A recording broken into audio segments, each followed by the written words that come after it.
You've both mentioned security quite a bit, and we're actually planning a show specifically on IPv6 security. But I think it's certainly important to address it within the context of this episode.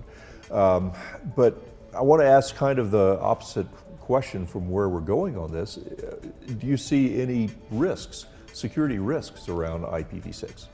Well, I think there's risk to anything new, right? There's risk to anything that's old, right? When you morph something to achieve your results, somewhere there's going to be a gap formed, and those gaps could be performance or high availability or security, right?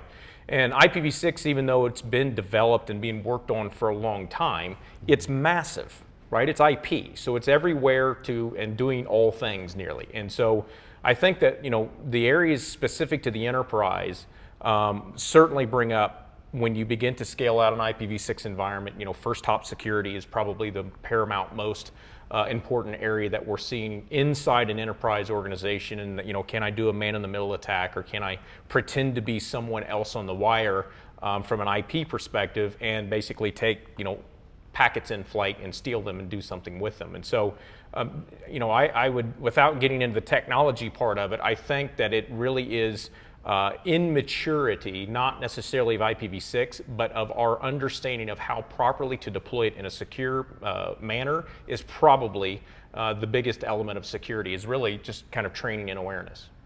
I would agree with that. I think one of the great values that all the vendors are offering to customers now, and enterprise customers specifically, is like Cisco with the Cisco validated designs, and being able to say these are the best practices to stick to get your environment to something that's going to be secure. Juniper has theirs, Microsoft has theirs, everyone has.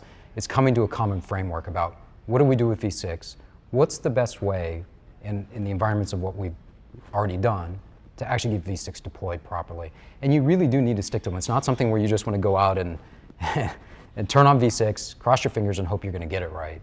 It's something that you're going to need to spend time and effort and spend the time planning and dealing with it as a proper enterprise IT project.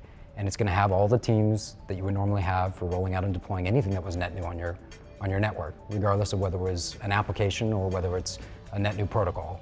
And do all those same processes. I think you're going to find that you're going to fit in a more secure environment that way than just trying to do it on your own and hoping that you're going to get everything right out of the gate.